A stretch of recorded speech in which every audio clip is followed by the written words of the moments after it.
Uncle Kenzo. Kenzo.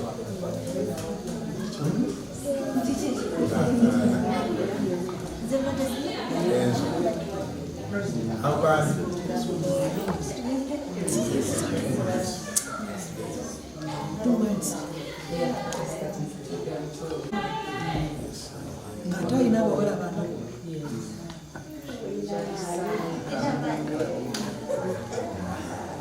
Uncle.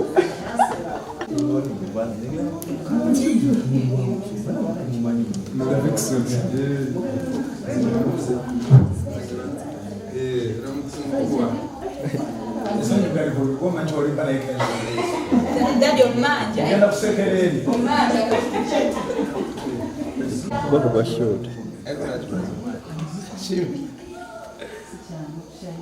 What short?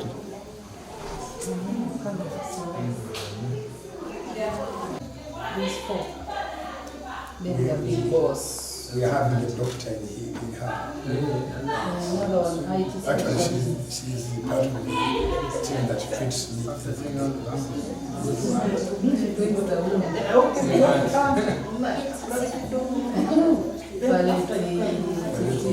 Did you treat me today? No. The door is open. The door is open. The mother. Okay, you can come and sit here.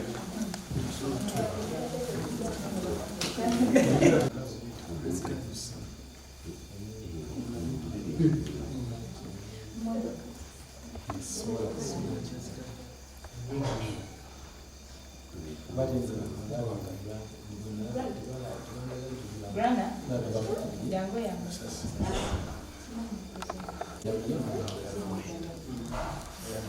Yes. Baba government has to do that.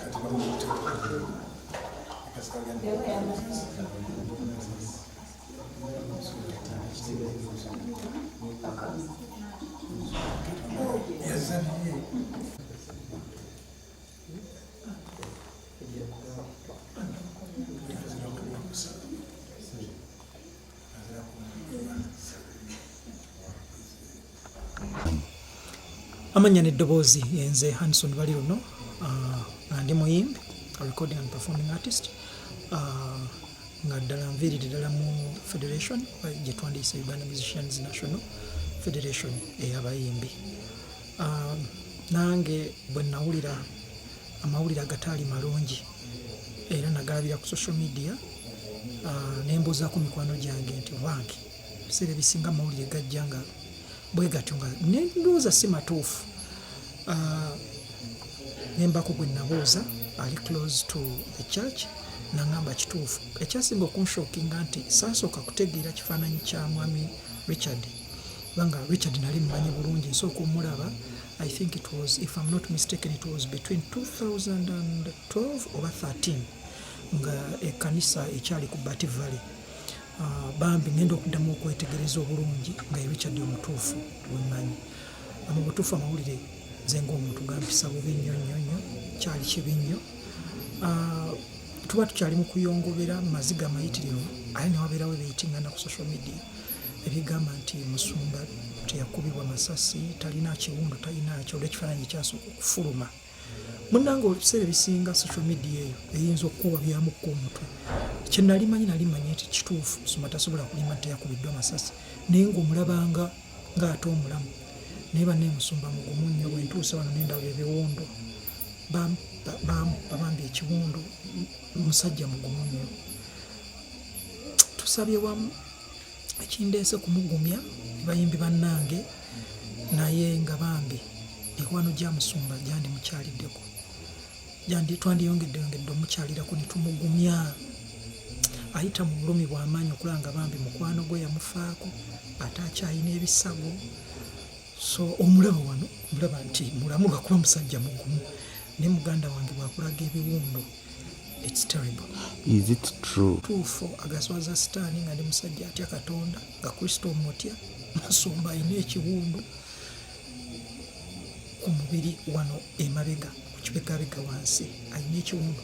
Ate ekiwundu kirabika ono bwe yakuba amasasi kulaka kwayitako amasasi nga 3 kati omulaba nti kuliko enkwagulo za mirundi ng'esatu ate kiyingira munda ebbwa.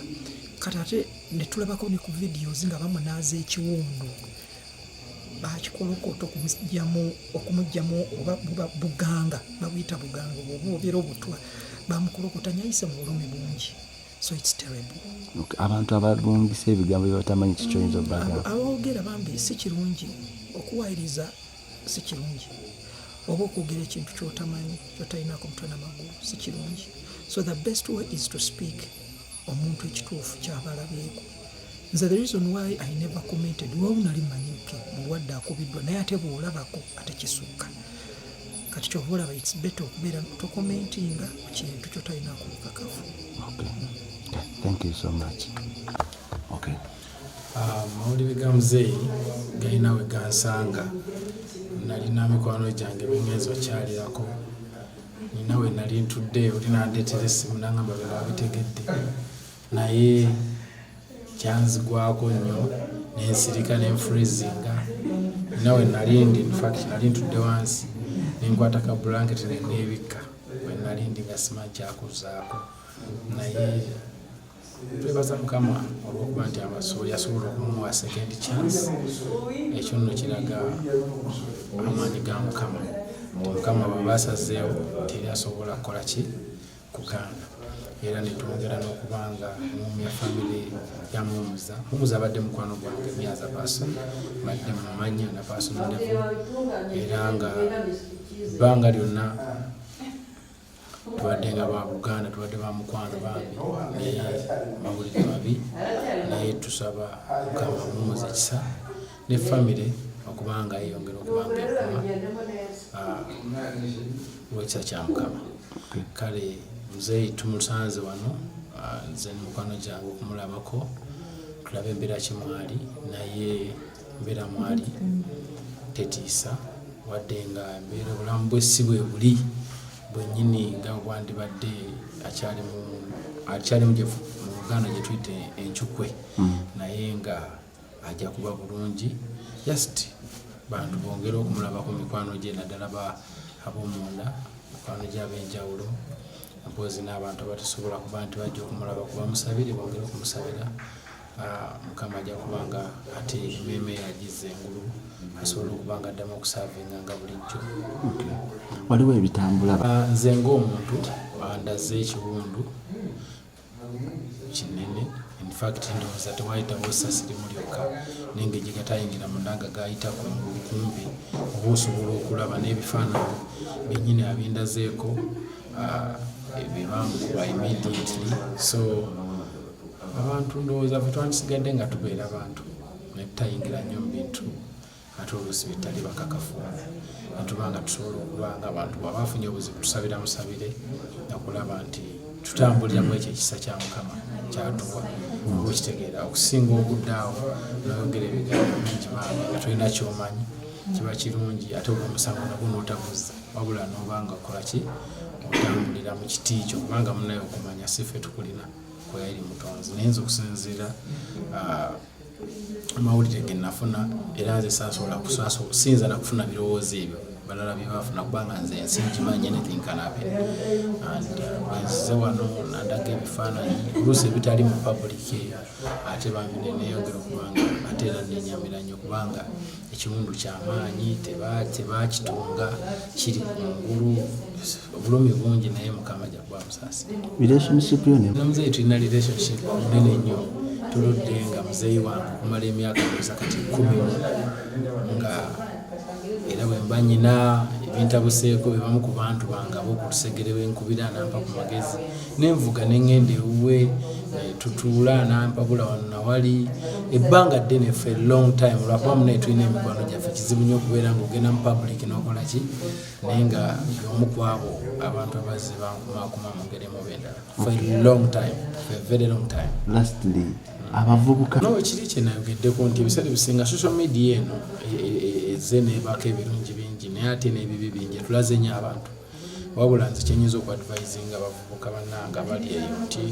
ffe tetwandifuuse balamuzi tuleme kubeera bantu abajajinga amangu kuba ntabujajinga era ne Katonda takwagala wabula ekintu okiwangamu obudde nosooka n'okitegeera bulungi nga tonnaba kuteekawo opinion n'obutabeera nnyo biased nti wadde obeera ne bias yo ng'omuntu kiyambe but ekintu okiwanga nnyo obudde nosooka n'okitegeera kubanga ate emisango mingi gy'oyinza okuddizaawo olw'ebirowoozo by'ebyenjawulo naye senga owa ekintu okiwadde obudde akadde kasolvinga ensonga nnyingi so ensonga lwaki olaba controversy ku social media oluusi kiva mu bantu obutasooka kufumiitiriza naye ebintu tuwenga time tubiige tubitegeere bulungi so that you can comment nga kyogerako kikola ki okitegeera okusinga munaye okuzza emisango oba omutonzi woba omujajinza abantu ate nga ogw'obujajinga si gumu.